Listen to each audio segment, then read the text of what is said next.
ఈ పాపాల భైరవులు రాష్ట్రాన్ని అమ్మేసి కోకపేట అమ్మిరి, ఔటర్ రింగ్ రోడ్ అమ్మిరి, హైదరాబాద్ భూములు అమ్మిరి, హైటెక్ సిటీ అమ్మేసిరి, ప్రతిదీ అమ్మేసిండ్రు అధ్యక్ష.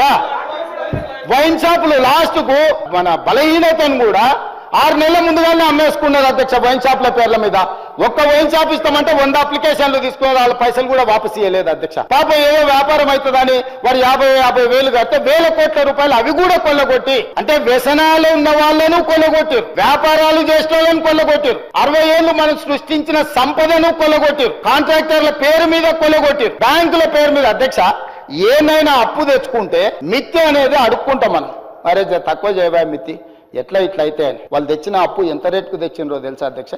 11.5%. ఉరి తీసినా తప్పు లేదు అధ్యక్ష. 11.5%. ఎక్కడైతే జైకా, వరల్డ్ బ్యాంక్, ప్రపంచంలో గొప్ప గొప్ప బ్యాంకులు కొన్ని ప్రాజెక్టులకు 2% నుంచి 4% మిత్తితో అప్పులు ఇచ్చేది ఉంటే 11.5%తో అప్పులు తేవడం వల్ల ఈ రోజు వేలాది కోట్ల రూపాయలు మిత్తికే కట్టాల్సి వస్తుంది అధ్యక్ష. ఇంత ఆర్థిక నేరం ఇతర దేశాలలో పాల్పడి ఉంటే ఉరి తీసి ఉండేటోళ్ళు అధ్యక్ష. దుబాయ్ లాంటి దేశాలలో బజార్లో నించోబెట్టి రాళ్లతో కొట్టి చంపేటోళ్ళు అధ్యక్ష. ఇంత బాధ్యత లేకుండా 11.5%తో అప్పులు తెచ్చే వాళ్ళు ఈ దేశంలోనే ఎవరు లేరు అధ్యక్ష.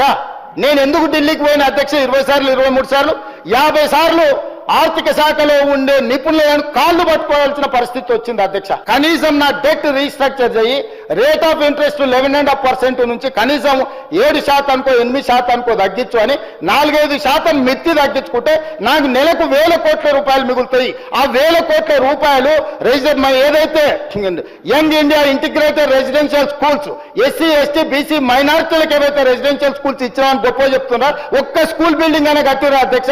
కోళ్ల ఫారంలో కోళ్ల బుట్ట కింద కోళ్ళను కమ్మినట్టు 4 రూమ్లలో 100,000 మంది పిల్లలు వండుకుంటున్నారు అధ్యక్ష. ఆడపిల్లలకు బాత్రూమ్ లేక 4 గంటల నుంచి ఆ పిల్లలు లైన్లో నించుంటున్నారు అధ్యక్ష. ఆడపిల్లలకు బాత్రూమ్లకు సమస్య ఉందని మంచినీళ్లు తాగుతలేరు అధ్యక్ష. ఆడపిల్లలు హృదయ విదారకంగా ఉన్నాయి అధ్యక్ష. జీవోలు ఇచ్చేసి హాస్టల్ పెట్టేసి ఎస్సీ ఎస్టీ బీసీ మైనారిటీ పిల్లలు కాబట్టి వాళ్ళు చావని అని వాళ్ళ కర్మకు వదిలేసి ఆ పిల్లల జీవితాలతో చెలగాటమాడి ఇవాళ 10 నెలల్లో మీరు ఏం చేయలేదు, హాస్టళ్లలో చచ్చిపోతున్నారని సిగ్గు లేకుండా తిరుగుతున్నారు అధ్యక్ష. ఇన్ని 100 హాస్టల్ ఇచ్చిన రెసిడెన్షియల్స్ అంటారు కదా, 10 ఏళ్లలో మీరు ప్రగతి భవన్ కట్టుకున్నారు, మీరు సచివాలయం కట్టుకున్నారు, మీరు ఫామ్ హౌజులు కట్టుకున్నారు, 33 జిల్లాలలో పార్టీ ఆఫీసులు కట్టుకున్నారు, టీవీలు పెట్టుకున్నారు, పేపర్లు పెట్టుకున్నారు, 1000 కోట్ల రూపాయల వ్యాపారాలు చేసుకున్నారు. కానీ ఆ పేదోళ్ళ పిల్లలు చదువుకొని హాస్టల్స్ కట్టిరా అధ్యక్ష?